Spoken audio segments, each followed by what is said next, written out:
हाँ जी, नमस्ते जी, नमस्ते। मैं हर्षवर्धन भारत की धरती से फिर से आपका स्वागत करता हूँ।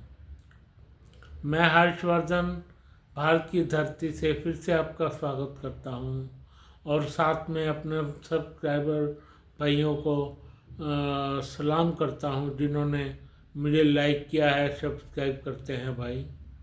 और अपने उन सैनिक भाइयों को नमस्ते और सलाम पेश करता हूँ जो हमारी रक्षा में दिन रात एक किए हुए हैं। भाई, आज की जो मेरी मंत्रणा या व्लॉग है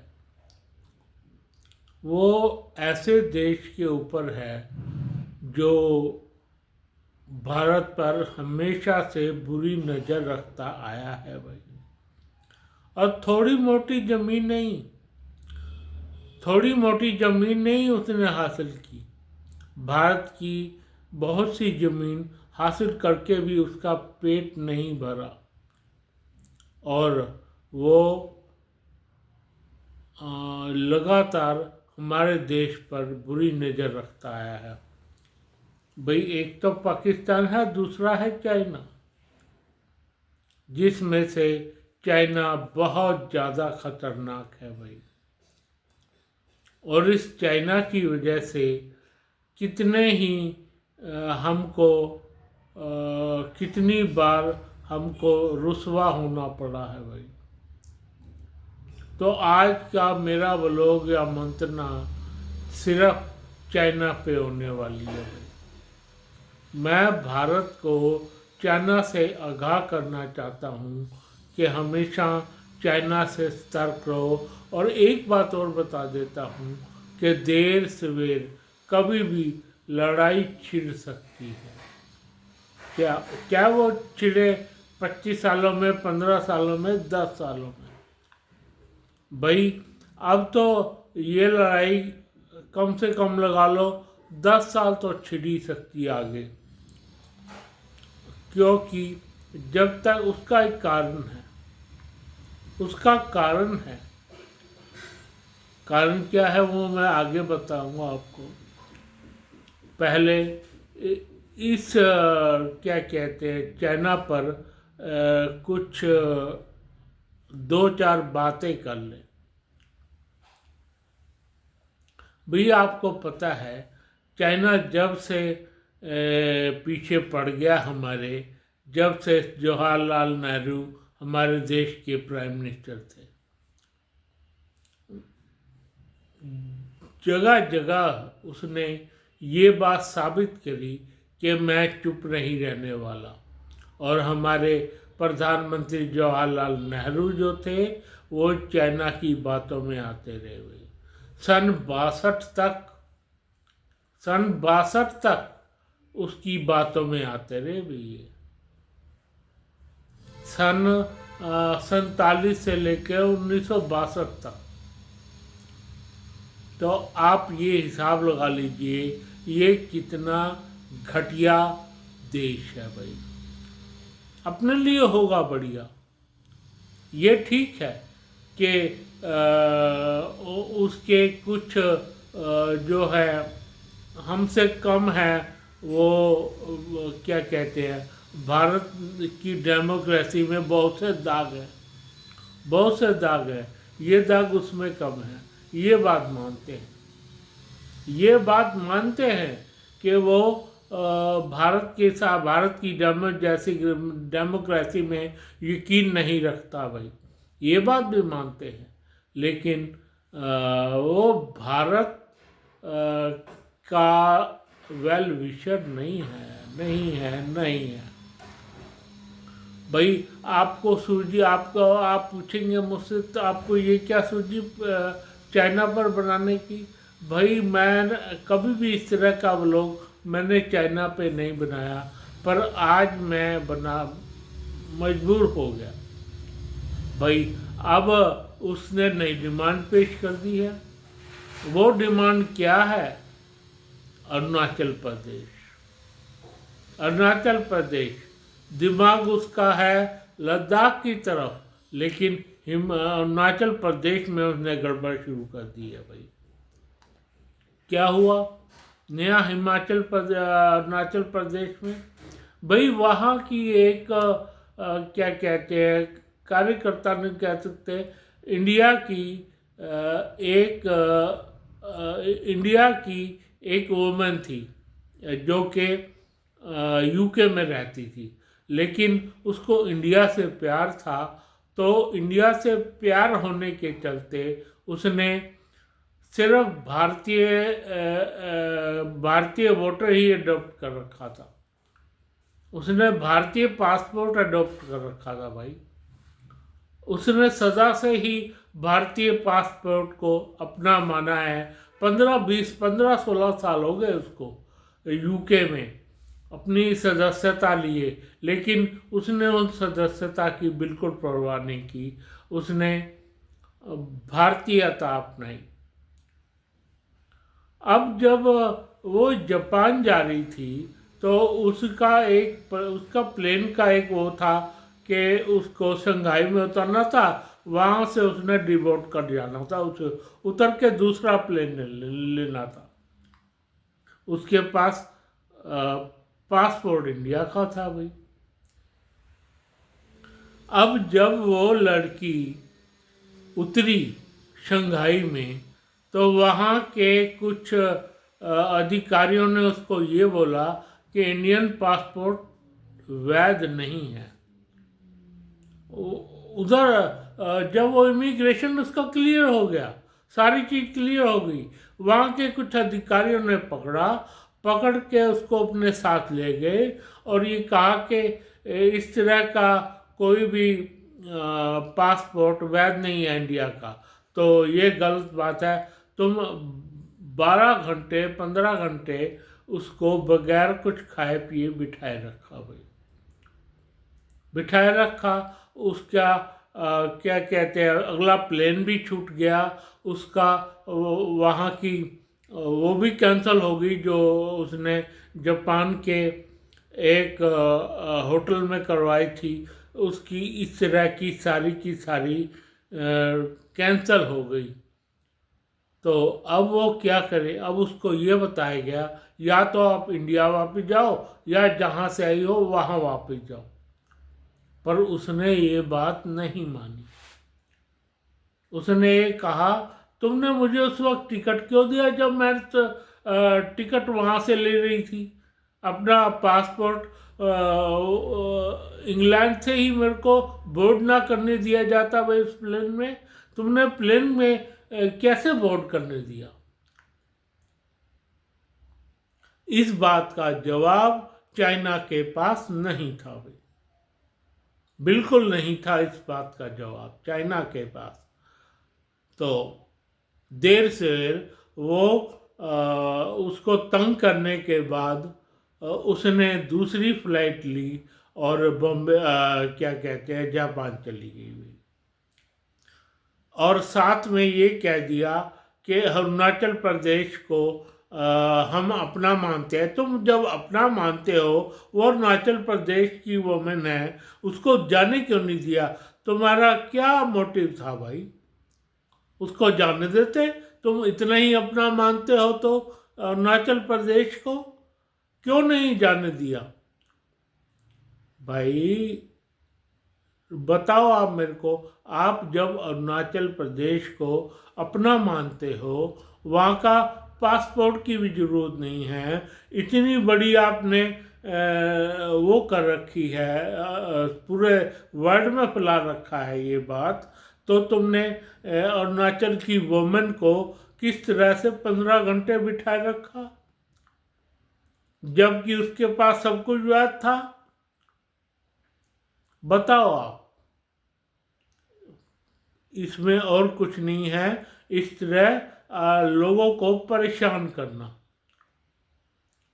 आपका डेमोक्रेटिक कंट्री तो है नहीं, उस बेचारी को ना तो वहाँ पे गूगल चलता है, ना वहाँ पे चाइनीज़ कोई और ऐप चलता है, उसको कहीं भी दाखिल नहीं होने दिया, कहीं भी वो दोबारा से इंडिया या यूके फ़ोन नहीं कर सकती थी। बताओ, जब यूके फ़ोन नहीं कर सकती, वो जहाँ से आई है और इंडिया में फ़ोन नहीं करती जहाँ उसके अपने बैठे हैं, तो तुम्हारा क्या रह जाता है भाई? कोई भी तुम्हारे देश में आएगा और उसको डिवोट करने को कह दोगे तुम? कमीनेपन की कोई हद होती है,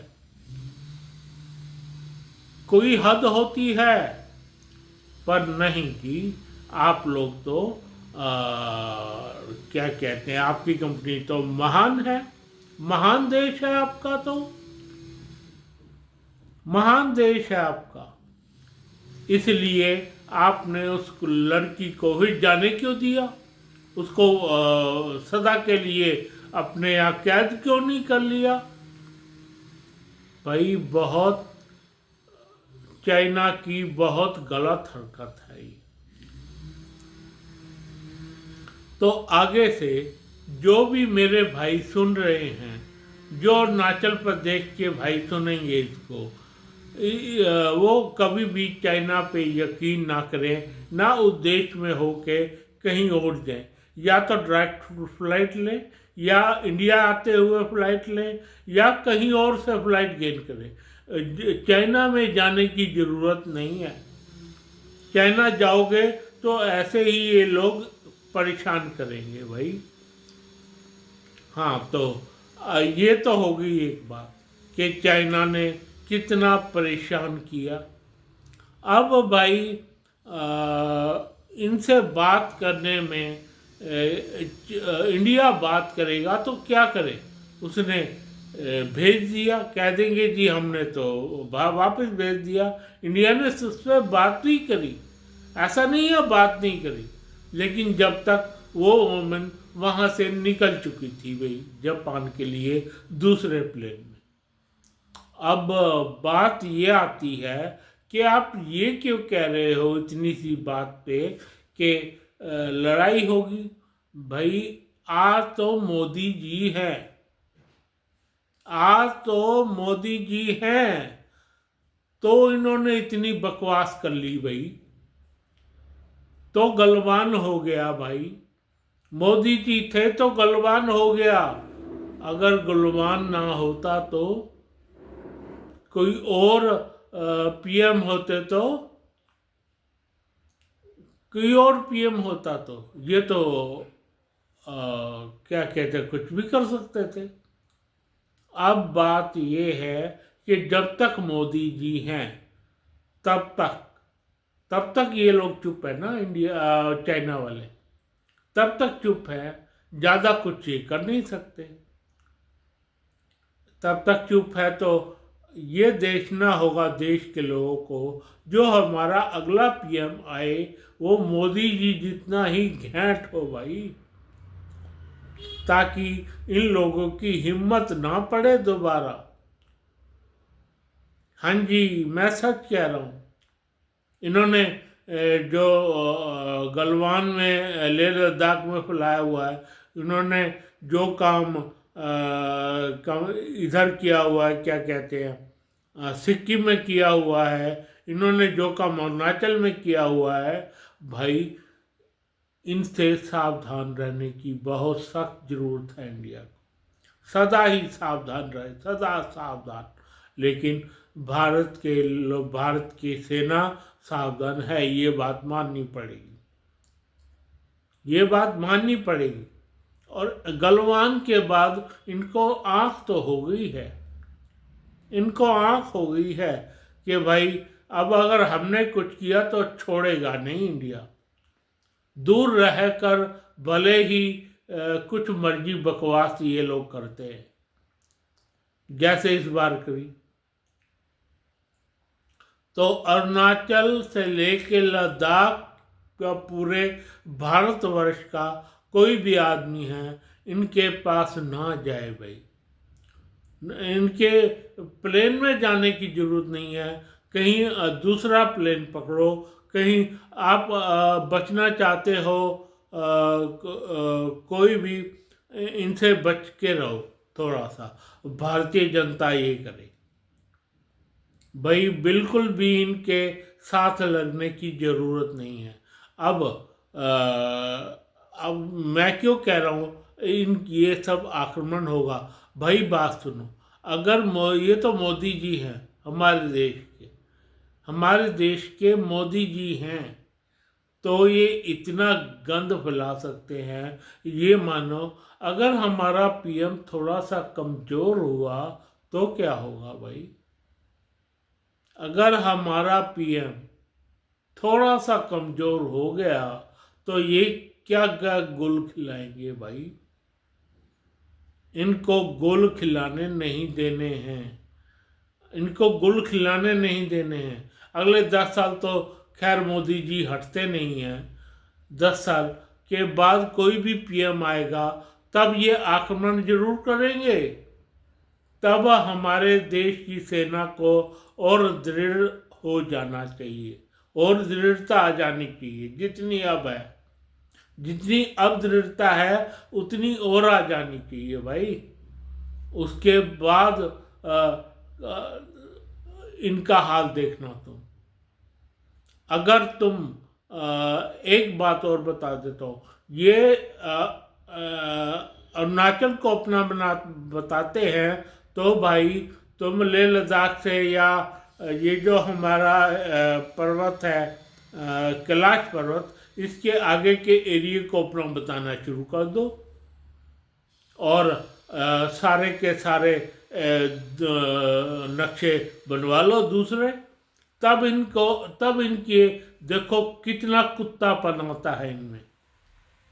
ये बात मान लेना भाई, सारा कैलाश इंडिया में वापस लो और ये बता दो ये हमारा है, यहाँ से तुम चले जाओ। फिर देखो उन लोगों का तमाशा, ये लोग क्या करते हैं।